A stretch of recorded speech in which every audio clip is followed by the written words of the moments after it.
IPS Sumit Kumar के विवाद में जांच का दायरा लगातार बढ़ता जा रहा है और ऐसे में हरियाणा महिला आयोग की तरफ से भी लगातार लोगों से पूछताछ की जा रही है। एक तरफ जहां आईपीएस को महिला आयोग की तरफ से तलब किया गया था, तो अन्य डीएसपी, इंस्पेक्टर और जो अन्य पुलिसकर्मी हैं उनको भी तलब किया गया है। हमारे साथ में खुद चेयरपर्सन है हरियाणा महिला आयोग की, रेणु भाटिया जी।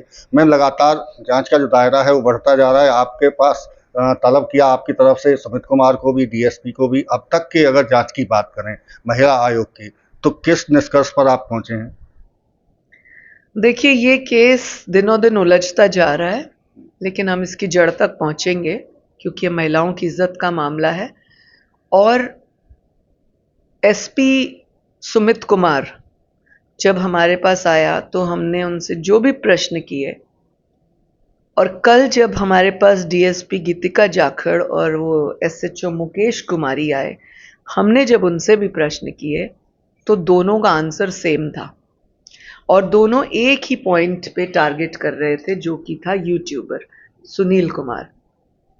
मेरे पूछने पर कि अभी तक एसपी यूट्यूबर को नहीं पकड़ पाया, 4 दिन वो इस केस के बाद भी एसपी था।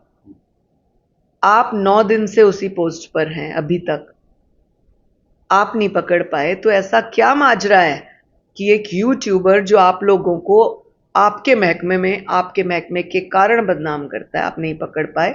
ऐसी क्या बात है?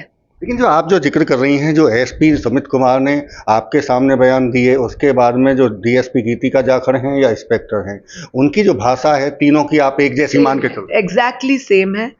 तो क्या ये भी एक संदेह पैदा होता है? मैं इसको इस एंगल से लेती हूँ कि ये महिलाओं ने के साथ जो प्रताड़ना हुई उसको डाइवर्ट करने के लिए कर रहे हैं, लेकिन क्योंकि ये इन्होंने इतना डाइवर्ट किया है, और पुलिस की बात भी हमें एक बार समझनी होगी कि वो इतना डाइवर्ट करके कहाँ तक बचते हैं, ये देखना बहुत आवश्यक है। ये बड़ा इम्पोर्टेंट आपने कहा कि कहाँ तक बचते हैं। इसका मतलब आप मानते हैं कि कहीं ना कहीं दाल में काला जरूर है? वो इसलिए मुझे दिखता है क्योंकि दाल हमें चुगनी होगी, साफ करनी होगी, क्योंकि पुलिस महकमे के ऊपर ये दाग है। वर्दी पर बात आती है, कल को आपके और मेरे जैसे लोगों को अगर कोई तंग करता है तो हम कहाँ जाएंगे?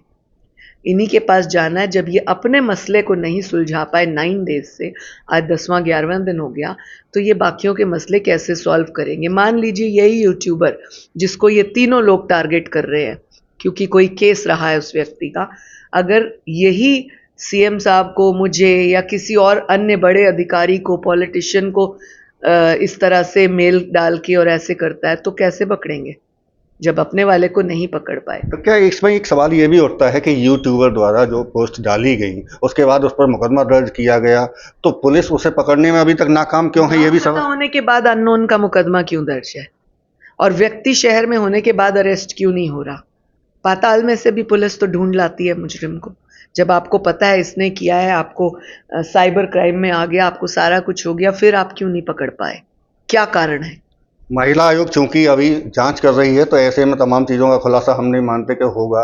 अभी आप ऑन कैमरा कहेंगे, लेकिन एक जिक्र आपने किया था, कहीं स्टेटमेंट आपने दी कि एक क्लू उनके पास में है। उस क्लू को भी आपने बुलाने की बात कही थी। क्या वो क्लू आप तक पहुंचा? उसने कोई जांच में कहीं मदद की है या कोई जानकारी दी हो? ये वही क्लू है जिसके बारे में मैंने बयान दिया था कि एक व्यक्ति मुझे मैसेंजर पे मैसेज कर रहा है कि मेरे पास कुछ पॉइंट्स है, मैं आपसे बात करना चाहता हूँ। वो व्यक्ति कल आया था, मैंने उसके साथ 1 घंटा उसकी पूरी फाइल्स देखी। उसमें से भी मुझे एक क्लू मिला जिसको मैं अब इन्वेस्टिगेट करूंगी गहराई से, तो ये पूरी कड़ी जुड़ेगी। तो क्या ये आईपीएस सुमित कुमार या गीतिका जाखड़ या इंस्पेक्टर, इनसे कहीं संबंध रखता है? देखिए, अभी आईपीएस का मैं नहीं कहूंगी। गीतिका जाखड़ की शिकायत उस व्यक्ति के पास थी, हालांकि मैंने उस व्यक्ति को और गीतिका जाखड़ को दोनों को इकट्ठा बिठा दिया ताकि आमने सामने बात हो। तो गीतिका जाखड़ ने कई बातें डिनाई की, लेकिन उन डिनाइड बातों से मुझे एक क्लू मिला है, एक वीडियो जिसके ऊपर मैं वर्क करूंगी और आई थिंक लिंक निकलेगा। आपने कई लोगों से पूछताछ कर ली, उनके बयान दर्ज कर लिए हैं। अब अगला कदम महिला आयोग का क्या होगा? एक तो उस व्यक्ति को बुलाना जो मुझे क्लू मिला है, दूसरा सुनील कुमार को पुलिस मेरे हवाले करे, पकड़ के लाए। मैं उससे जानना चाहती हूँ कि उसने अपने केस की वजह से इन सबको क्यों फंसाया। और अगर फंसाया तो उसके पीछे कारण क्या था, केवल उसका केस या सच में उसके पास कई महिलाएं हेल्प के लिए आई।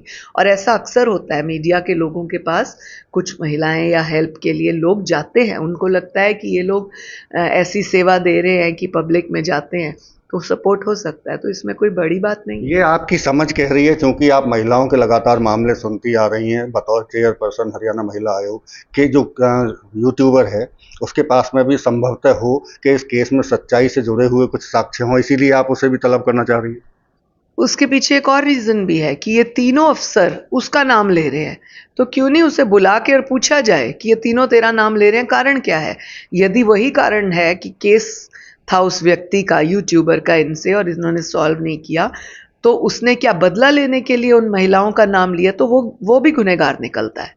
और अगर वो सच में कोई क्लू देता है तो ये तीनों केस डाइवर्ट करने के जुर्म में आते हैं। बतौर आयोग की चेयरपर्सन अभी तक क्या लगता है, क्या अभी कुछ सुलझने की स्थिति में केस दिखाई दे रहा है आपको, या अभी और लंबी जांच की जरूरत है इसमें? मुझे लगता है आयोग के नाते मैं अपना फर्ज निभाऊंगी और मैं इन दोनों क्लूज को अलग अलग बुलाकर बातचीत करूंगी। उसके बाद में आपकी तरफ से दूध का दूध और पानी का पानी, जिस तरह शब्द का यूज किया जाता है, से हो जाना चाहिए मेरे हिसाब से। चलिए, बिल्कुल ये थी हमारे साथ में हरियाणा महिला आयोग की चेयरपर्सन रेणु भाटिया, जो केस हालांकि उलझता हुआ जरूर दिखाई दे रहा है, लेकिन सुलझाने के लिए आयोग तमाम तरह की कोशिशें कर रहा है और उस पर जुटा हुआ है। फरीदाबाद से देवेंद्र कौशिक, इंडिया न्यूज।